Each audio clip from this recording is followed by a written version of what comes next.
अधिक पूजा पाठ करने वाले लोग अधिक दुखी क्यों होते हैं?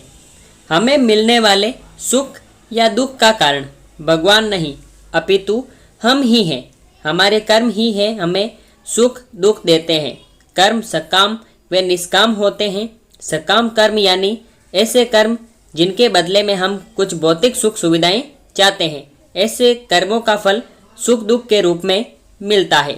निष्काम कर्म वे हैं जिनके बदले हम केवल भगवान को प्राप्त करना चाहते हैं। ऐसे कर्मों का फल भगवत प्राप्ति के रूप में मिलता है। अब बात आती है कि ज़्यादा पूजा पाठ करने वाले ही दुखी क्यों रहते हैं। इसका सीधा सा उत्तर यह है कि ज़्यादा पूजा पाठ करने वाला भक्ति के स्वरूप को नहीं समझने के कारण पूजा पाठ तो करता है, लेकिन वह अनजाने में सकाम पूजा ही करता है, जिसका फल उसे सुख दुख के रूप में ही मिलता है। ज़्यादा पूजा पाठ करने वाला बेशक ज़्यादा पूजा पाठ या भक्ति करता हुआ नजर आता है, लेकिन वह कर्म कांड को ठीक से नहीं करना जानता है।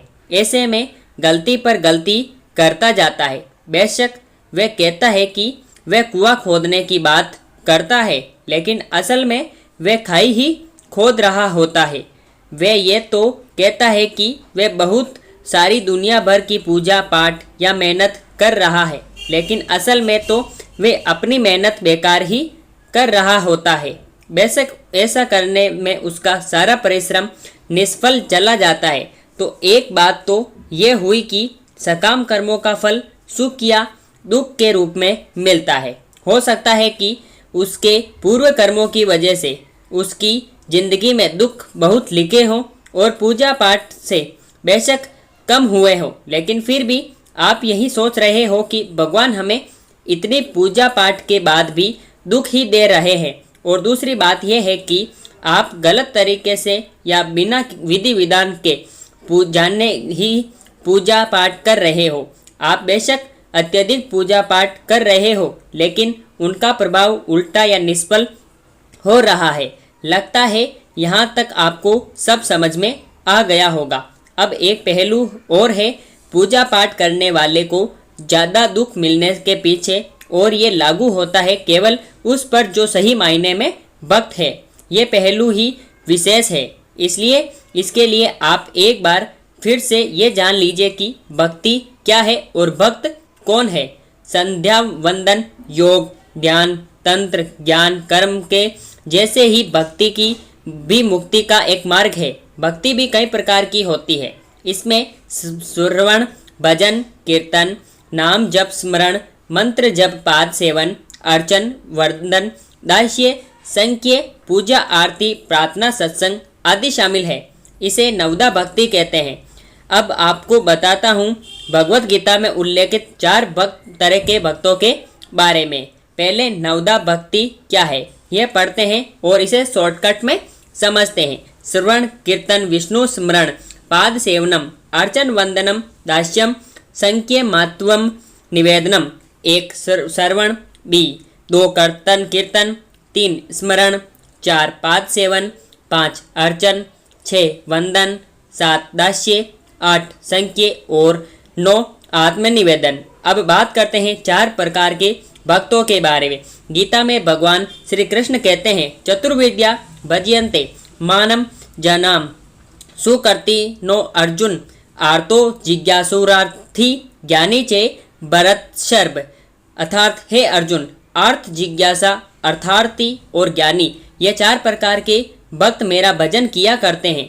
इनमें से सबसे निम्न श्रेणी का भक्त अर्थार्थी है, उससे श्रेष्ठ आर्थ से श्रेष्ठ जिज्ञासु और जिज्ञासु से भी श्रेष्ठ ज्ञानी है। आर्थ भक्त वह है जो शारीरिक कष्ट आ जाने पर या धन वैभव नष्ट होने पर अपना दुख दूर करने के लिए भगवान को पुकारता है। यही दुखी ज़्यादा रहता है और भगवान को दोष देता है और मैं तो इतना सारा पूजा पाठ करता हूँ लेकिन फिर भी मुझे इतना दुख, इसकी एक वजह उसका प्राबंध भी होता है। 2 जिज्ञासु भक्त अपनी शरीर के पोषण के लिए नहीं वरन संसार को अनित्य जानकर भगवान का तत्व जानने और उन्हें पाने के लिए भजन करता है। ये भक्त भी भगवान में से कुछ चाहता है, क्योंकि जिज्ञासु भी तो किसी चीज़ की चाहना ही है तीसरा है अथार्थी। अथार्थी भक्त वे हैं जो भोग, ऐश्वर्य और सुख प्राप्त करने के लिए भगवान का भजन करता है। उसके लिए भोग पदार्थ व धन मुख्य होता है और भगवान का भजन गौण। ये भक्त भी सुख दुख पाता है, क्योंकि इसका उद्देश्य भी सकाम कर्म है और सकाम कर्म का फल सुख दुख के रूप में मिलता है। बेशक आपके द्वारा की गई भक्ति का फल अवश्य मिलता है। चौथा है ज्ञानी।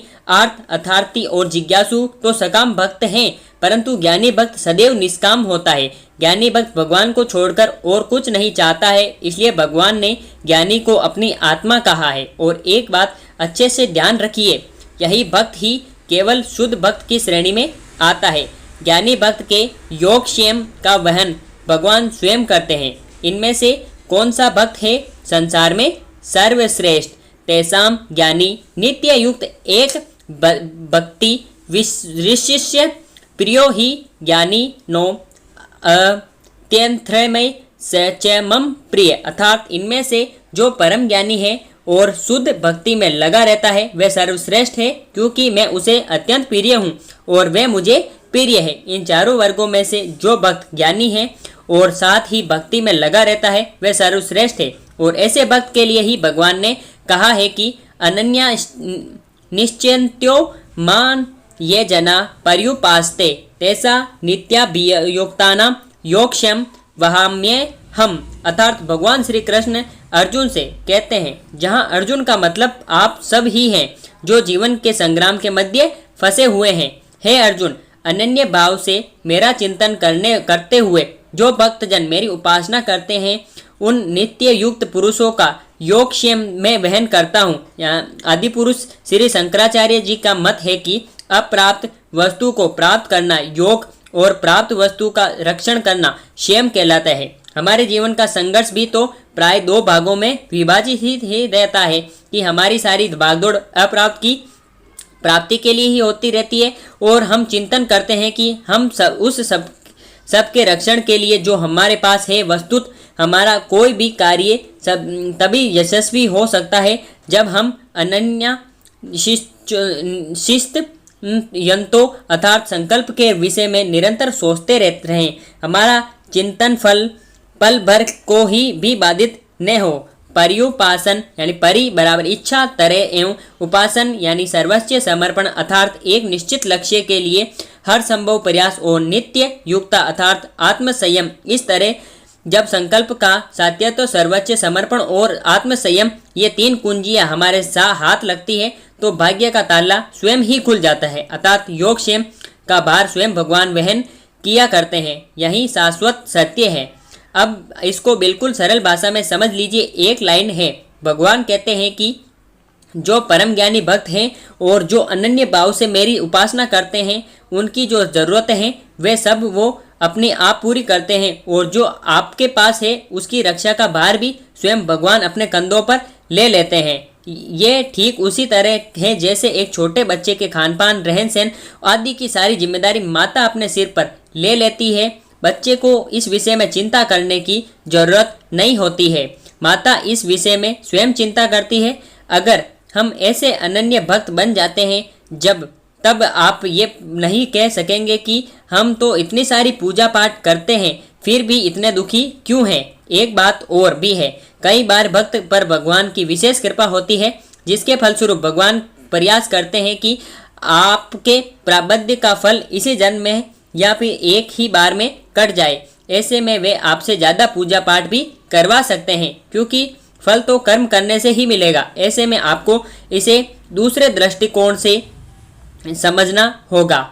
इसे भगवान की कृपा ही समझिए। कई बार जीवन के अंत में या मृत्यु के समय आपको भगवान अत्यधिक कष्ट भी दे सकते हैं।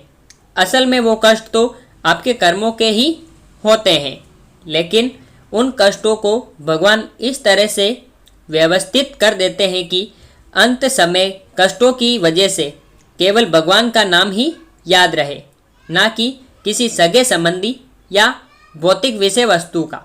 और मृत्यु के समय हमारा जो भाव होता है हम उसी को प्राप्त करते हैं। ऐसे में भगवान की याद बनी रहने से ईश्वर आपके लिए भगवत धाम का रास्ता खोल देते हैं। तो ऐसे में यह न कहें कि भगवान ने उन्हें इतने कष्ट दिए हैं, वो तो इतना पूजा पाठ करते थे। तो आज की हमारी ये इंफॉर्मेशन, यानी यदि आप भी अधिक पूजा करते हो, पूजा पाठ करते हो और फिर भी आप दुखी रहते हो, तो आपको आपके सवालों का जवाब मिल गया होगा। ये एक रहस्यमयी पाठ है। जो आपको कैसा लगा आप हमें कमेंट बॉक्स में बता सकते हो। और ऐसे ही पार्ट्स के लिए, यानी ऐसे ही रहस्यमयी टिप्पणियों के लिए आप हमें फॉलो एंड सब्सक्राइब कर सकते हैं। फिर मिलेंगे ऐसे धमाकेदार वीडियो के साथ, तब तक के लिए गुड बाय।